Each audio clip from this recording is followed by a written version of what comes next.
Hello friends, welcome back to the James Lawrence Allcott channel. The Barclays was at it again this weekend, and this is the fallout. If you haven't watched the fallout before, we dive into the tactical aspects of the weekend's action in the Premier League, and this week we're going to dive into the new managers and how they all fared from this weekend's games. Generally, none of them losing their games, but are there any elements that we're seeing from those opening games that we can keep an eye on over the coming weeks? Of course, we're also going to talk about Manchester United against Watford and give Watford a little bit of credit, but also highlight just the mess that was the final game of Ole Gunnar Solskjaer's tenure. If you haven't checked out my video talking about Ole Gunnar Solskjaer and the sort of, I guess, the world around the sacking, then go check out that video that was out yesterday. If you're a Liverpool or an Arsenal fan, I did a video on them on Saturday after the game. And most importantly, if you are new to the channel and you haven't subscribed, we're really, really close to 140,000 subscribers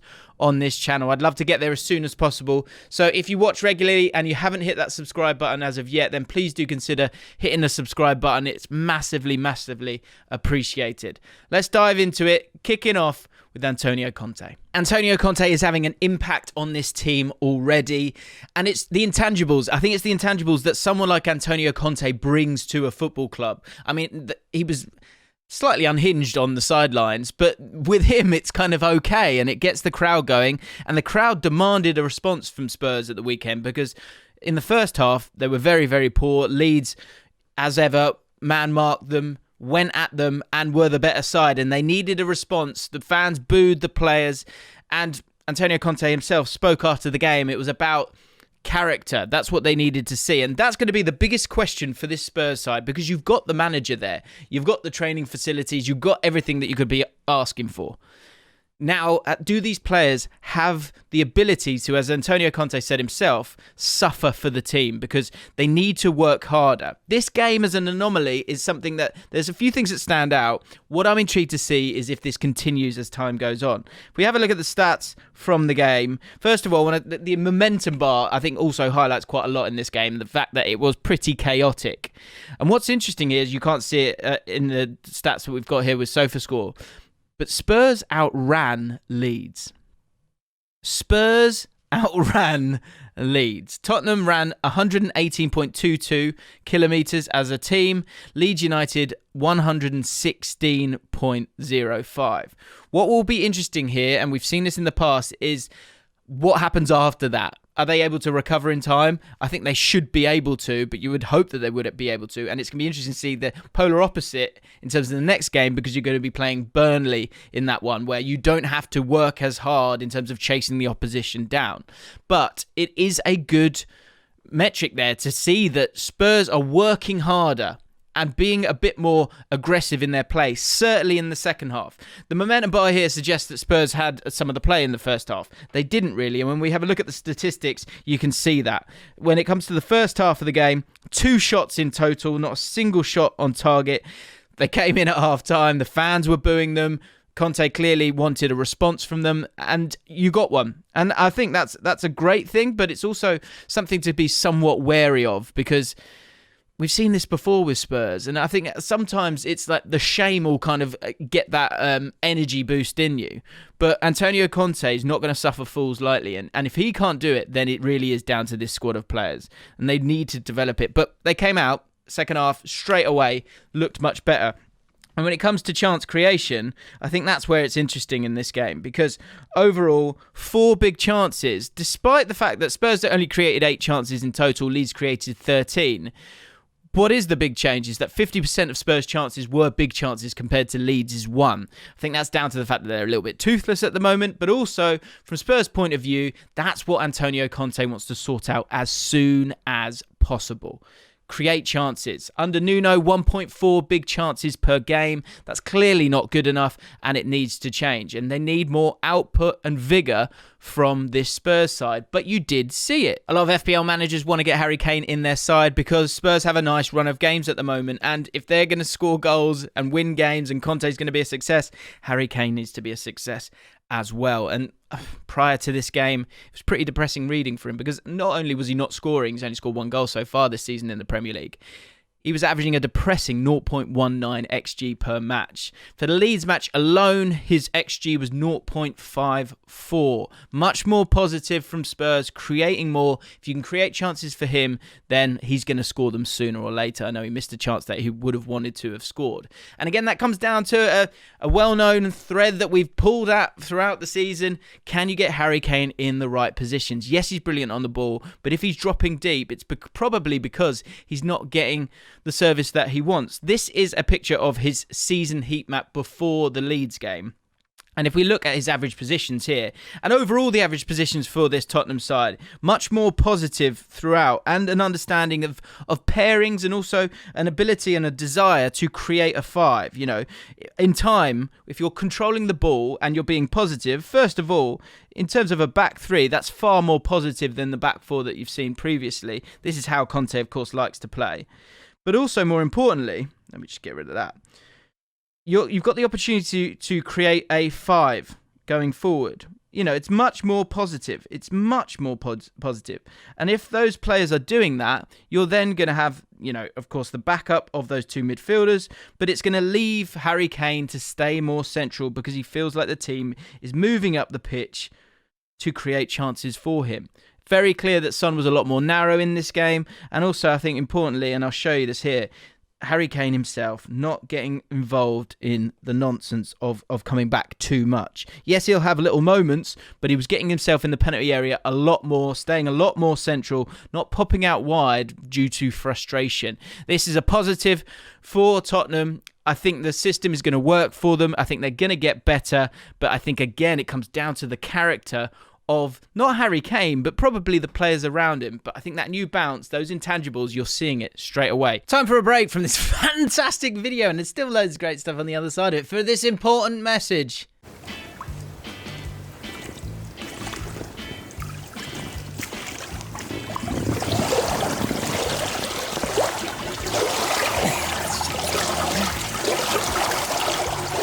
Sharky. This video is sponsored by Surfshark.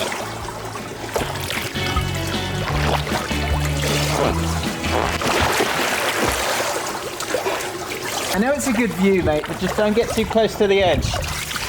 Me and Sharky have been on a real journey, and we wanted to get away for a couple of reasons. First of all, just to take a breath. Do you know what I mean? But secondly, to let you guys know just how fantastic Surfshark is when you're abroad on holiday. If you don't know what a VPN is, it's a virtual private network. It keeps your online identity safe at all times by encrypting all the data that goes between your device and the internet. Don't sulk. It allows you to access the internet from any place around the globe, including where I am right now in Spain. Right, guys, frolicking with Sharky in the pool is wonderful. But when you're on holiday, it's also still important to be able to watch all your favourite football when you're chilling in the evening. That's the great thing about Surfshark's VPN. You go onto iPlayer, there it is. I'm going to try and watch it. This happens. You're in the wrong territory. The great thing about Surfshark's VPN is that you can change your location back to the UK, London, Manchester, whatever it needs to be, and you can watch Match of the Day. Go straight to Surfshark. I'm currently in Portugal, Lisbon, so let's change our location. Let's go to London. We're now in the UK, supposedly. So because of Surfshark, the internet now thinks that my location is in the UK, which means that when I go back to BBC iPlayer and I want to watch the latest edition of Match of the Day, what happens? Bosh. There you go. Same goes for watching Sky Sports News if I want to, because the location is the UK. So there it is, working beautifully. Look, it's great to get away and to reconnect with Sharky, but it's also really good just to show you an actual real life example of how Surfshark can work for you when you're off on your holidays, which is what we can do now. We can go on holiday. So if you want to get yourself Surfshark, I would absolutely recommend it. I use it, and I use it across unlimited devices, which is an amazing aspect of what Surfshark provides, unlimited devices. And most importantly, there's a special offer this month. You can use the code Allcott, the link is in the description right now, and you can get yourself 83% off and 4 months free. Normally it's 3, currently it's 4 months for free and 83% off using my code. Go in the description right now, click on that and use the code Allcott to get yourself 83% off and 4 months for free. It's fantastic. I use it. I've just shown you can use it as well when you're abroad or if you're at home, because you can go anywhere you want and watch what you want, when you want, wherever you are. So get yourselves involved. Links in the description. Let's get back to the video.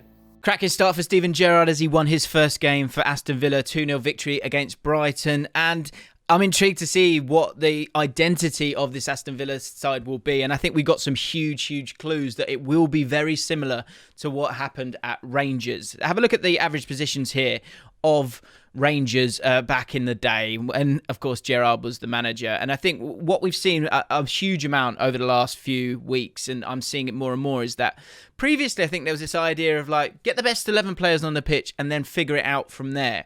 I don't think that's the way that modern football should be anymore, because there are so many highly skilled players who are so well drilled with so much analysis that really I think you have to have the picture painted out in your head before you even go into becoming a manager, and therefore you then look to find the personnel that will fit it. Of course, that personnel can fit different situations if you give them different tasks and tools. But with Rangers and with Aston Villa, there are some very clear elements that highlight the playing style and philosophy of Steven Gerrard, and I think importantly Michael Beale as well, that you saw with Rangers, you will see at Aston Villa, or certainly that will be the starting point for Aston Villa during the tenure of Steven Gerrard. 4-3-3 is the way that Gerrard always played pretty much at Rangers. With Aston Villa, they were playing a back five, a back three a lot of the time this season for 2/3 of the game so far, not playing a back four. He went straight back to the back four. And what you can see is, if you have a look at these average positions here, this is a Rangers game. And I think what you can see is that there's some sort of uncanny parallels between the Rangers front three and the Villa front three. And it just shows that there is a clear structure and shape that Gerrard likes to play, and he's going to look to try and get the players at his disposal to fit within it. And from that first game, it looked pretty impressive. The Rangers front three, as you can see here, Kemar Roofe, number 25, is a sort of an advanced inside forward. Alfredo Morelos, 20, is a poacher. He's a striker. And then Ioannis Hadji, number 7, he's sort of an advanced playmaker. With Aston Villa, you saw a very, very similar setup in terms of the shape of their front three. You had your advanced inside forward in Ollie Watkins on that left-hand side, able to cut in on his right foot and, of course, scored a cracking goal. You had your poacher, your Alfredo Morelos in Danny Ings, and then your advanced playmaker in Emi Buendia. What was also really interesting was that by having this sort of narrowness, it allowed, well, first of all, Aston Villa to be really, really brave in how they played. Yes, they had that contingency of Nakamba here as your defensive midfielder who really did just dig a hole. But also you got the energy of John McGinn to be able to kind of get forward and get back and do what he does brilliantly and offer up another player to get themselves into the box. But also with so many players in the central areas, it allowed for the fullbacks to get involved as well. So very brave in terms of having your two centre-backs, but allowing your two fullbacks to push a lot higher up the pitch. Matt Targett made 3 key passes in this game alongside 4 successful crosses. And I did want to just show you this image, because I think this image is really, it perfectly encompasses all the points that we're making here, really. First of all, Watkins running in the channel, creating space for Targett on that left-hand side. Narrow forwards, staying central. McGinn being that box-to-box player for the team as well. And Matty Cash arriving late as the spare man. And in this example, essentially, Targett crosses the ball and the spare man of Matty Cash on the other side meets the cross. So it's very positive. And it's going to be interesting to see how they get on against other teams and if they look to switch it up. But expect that narrow front three, even with Danny Ings coming off. That meant Ollie Watkins went into the midfield, into the central position, and Leon Bailey came on. There are players that can play in that philosophy. And I think that will absolutely be the philosophy that Gerrard looks to implement moving forward. One that is at times direct, but it's positive. Newcastle remain the only team in the Football League yet to win a match this season. They sit bottom of the table. However, there were several positives from this game against Brentford. I've got to say, when it comes to Brentford, I'm a little bit concerned. I feel like they're getting found out a little bit in terms of how they're playing. They're playing very direct. And so some of the positives that you can sort of put towards Newcastle, I'm intrigued to see how they get on in their next few games, because I feel like Brentford, with the injuries that they've got at the moment, they're struggling a little bit, and they are quite one-dimensional at the moment. The amount of passes that are going from Ethan Pinnock to Ivan Toney is pretty outrageous. Like, it's understandable because he wins so many duels. I think he's probably the best in the league when it comes to that, but it makes you one-dimensional. That said, they still scored 3 goals, which is something that you can point to being a bit of a concern for Newcastle. But the biggest thing that I think we need to touch on is the fact that they were so much more positive and they were so much higher up the pitch. I think this is a huge part of it. 23 shots in this game, more possession, which is something that we haven't seen from them so far. And if you have a look at this, is FB Ref. The important thing for me is that in terms of shots this season, they've not had more shots than this at any stage during the season so far. That positivity, I think, came from the fact that they were quite direct. Both teams had a hell of a lot of long passes in this game. If you have a look here, you can see 32 of the 71. 71, that's a lot of long passes for Newcastle, and 77 for Brentford, which kind of reiterates what I'm talking about. But 4 big chances, 23 shots, XG of 1.76, I think is positive. It's really, really positive for them. I think the most impressive thing that I've seen, it's a simple thing, it's something I said on the Fallout a little while ago, is that you need a way of getting up the pitch and not being so deep. If we have a look at, let's have a look at Newcastle's previous games, actually, just to, I guess, put it into perspective. So these are the average positions for Newcastle in the last game prior to Eddie Howe stepping into the job. And I think the important thing is that Callum Wilson is their best player. St. Maximin is their best player. And so they need the team to get up the pitch to allow Callum Wilson to be in the penalty box, because that's where he's going to score goals for the team. And I think to make it as clear as possible, that's as far as they got as a team. Okay, if we then sort of get rid of this and then have a little look at the game against Brentford, I think what you can see is that they were a little bit more direct than normal, but the use of Joelinton was absolutely crucial in this game for them and made them look very, very different. So there you have it. You can see it. Think of the difference of the last average positions that we saw against Brighton as opposed to this game against Brentford. Look how much higher up the pitch they are, and the key players are as well. And that was down to the fact that Joelinton was dropping a lot deeper for the team. He was sort of like a bit of a turnstile for the team, getting on the ball here in this area. And if we have and then laying it off to the players, not doing anything too heavy, using his physicality, then doing a little spin and getting himself in the penalty area. And I can show you that through his average positions. Let's have a look. There you go. Here he is. You can see, there you go. Being that target, being that turnstile for possession. And what you do when you do that is by being that player for the team, it allows Callum Wilson to go beyond you. It allows St. Maximin to go beyond you as long as you take care of the football. And that's what Joelinton did. Could he be a huge FPL differential? I'm not sure. Because I don't think he'll score the goals. But what I think will be important here, actually, and if he does score a goal, keep an eye on this and give me some credit if it does happen, is that I think there might be a route here where you utilise someone like Matt Ritchie and his crossing ability, work your way up the pitch, get yourself into the penalty box, flood bodies into that penalty box, and utilise what Matt Ritchie can do, which is show that quality. And as I said, from those heat maps, Joelinton was laying it off and then spinning in and going to that back post. Expect that to garner something in the coming weeks. That was clearly a strategy for Newcastle. I think it's a good one, because just having St. Maximin and Callum Wilson going, good luck, do something, is not enough. So to have that higher line, yes, you might concede more goals down the other end, but Newcastle need to score goals if they are going to win games. So this was very, very positive for them. Great start for Dean Smith to get a victory against Southampton. Revenge after the last game, of course, against Aston Villa, where he lost his job. And a couple of mad facts from this. Pukki scoring a goal in the 7th minute was the first goal Norwich have scored in the first 10 minutes of a Premier League game since 1994. Also, another cracking one from the tweet I put out asking you guys about the fallout, which was Stan put this, retweeted this from Daniel's story. Before yesterday, Norwich City had taken 0 points from a possible 108 in the last 36 Premier League matches. They had fallen behind in.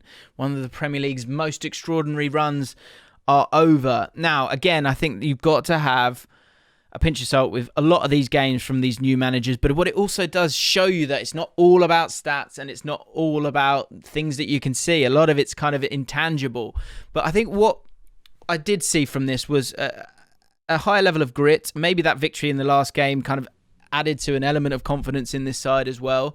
Southampton were the better side, probably overall a more dominant side, let's say. Only 37% possession for Norwich, 17 shots Southampton had. That said, from those 17 shots, it only amounted 0.5 XG from the game as well. And I think importantly, 8 of those shots blocked. Showed the grit, the determination that you're going to see from Norwich City in the coming weeks. Can they keep that going, galvanise the team and give themselves an opportunity? Quite possibly under Dean Smith. I think what he is looking to do is continue to be a little bit direct. It was interesting to see that he brought Cantwell back in, he brought Gilmour back in, and I think despite that direct approach, he actually played, Timo Pukki up front on his own. The important thing for them was to get their better players on the ball higher up the pitch, and I think that's what they're looking to do here. Todd Cantwell brought back into the fold, not one of his best games, but it adds to the concern of the opposition. He's very neat and tidy when he gets going and will be a good player to bring back into the fold. And more important than that, Billy Gilmour, I think. He's going to be huge for this team. And he's played as a 6, but his role in this game was very different. Actually, let me just show you, first of all, his season heat map. So he's played a lot deeper, he's played all over the pitch, but he's not been higher up for Norwich. And ultimately, with a player with his quality, you want to get him higher up the pitch. Check this out. This is his heat map from the game itself. Playing a lot higher to sort of deal with the scraps that are there when they're available to them, but also someone who's quite press-proof and good on the ball, able to beat a player. That's something that they want to kind of utilise. How many players do they truly know are quality Premier League players that can affect the game from an attacking point of view? I think Rashica, I think Billy Gilmour, I think Todd Cantwell, those are the players that you need to kind of hinge your hopes on. And Gilmour's rank amongst Norwich's squad for the Southampton match in terms of carries into the final third. He had 4, which was the best for the Norwich team. Successful dribbles, 2. And people underrate, I think, his dribbling ability, actually. First for that as well. Touches in the final third, 17. Second for that. And importantly, recoveries. 14 recoveries for Norwich. So I think you're getting the best out of him higher up the pitch, and I think that's going to give them a real chance. He's not going to be your usual creator because you're going to have to go and help the team because often Norwich aren't going to have the ball. But if you can get the best out of him, you give yourself a chance, and I think that's what Dean Smith's trying to do. Watford 4, Man United 1, of course, the final game for Ole Gunnar Solskjaer, and Watford deserve huge credit for this. I think what's amazing from the Man United point of view is that the final goal of Ole Gunnar Solskjaer's reign was scored by Donny van der Beek. And in terms of goals per 90, 4.5 per 90 for Donny van der Beek. What a player. Get him involved. Why is he not playing him? He's mad. 1 win in the last 8 for 8th placed Manchester United. And I think the average positions on both these teams is something I really want to highlight, but also the individualism of Man United. First of all, I think what's interesting here is 61% possession in this game. Shows that it's not all about possession, because 9 shots in total, 3 on target, and that's kind of in a little burst in the sort of first 50 minutes of the second half. It was a real miss. In comparison, a very functioning, physically exciting, well drilled, well coached, simple side, but a team that kind of knew their roles and smelt blood. I think 20 shots for them in this game. We're really, really impressed by them. And of course, only 39% possession shows that they didn't need that much. When they got the ball, they had a purpose with it, and they utilised the good players that they've got. And I think that's massively shown from the average positions in this game. Let's have a look. Because, first of all, let's have a look at Man United. Just, like I say, the individuality of this. For you to have that much of the ball and for you to just not have any pairings, any kind of understanding of what you're trying to do as a team is pretty frightening. And I think that comes with the fact that Rashford and Sancho were trying to switch positions during the game, and you know that Sancho's better on the right and Rashford's better on the left, but it was just because they were trying to do something, I guess. Ronaldo completely isolated, and importantly, if you think of the best elements of last season, what were the best elements of last season? It was Rashford and it was Shaw. You know, Bruno Fernandes just going all over the place. He should be higher up the pitch. He shouldn't be sort of getting dragged in to try and get himself on the ball. And you saw the mess that ensued from him trying to do that. And it showed a team that had a midfield on the toes of their centre-backs when they've got 67% possession. A real mess. And no true understanding or chemistry within this team, which has been damning and ultimately brought the end of Ole Gunnar Solskjaer's tenure.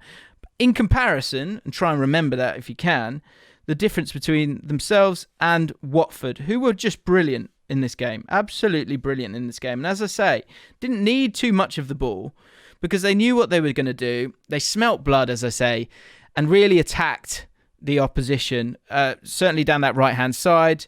And it was just fantastic. You had your midfield three backing up the front three of Joshua King, of Ismail Assar, and of Dennis. And they were there ready to go and get at them when the ball came out. But the interlink between the players was great. Also utilising these two as a pair to create that space for Ismail Assar on that left-hand side, but also that support at all times from the midfield as well. You know, a back four that looked comfortable here. The shape of it's nice as well, but also positive in how they played as well. I think there's been a lot of patronising done to this Watford side over the last few weeks and months. And actually, in terms of personnel, they've got some decent players in there. Shout out to Imran Loser, who's got a very unfortunate name, but he's massively underrated and was really, really great in this game. Good at everything, you know, good at making tackles, good at getting on the ball.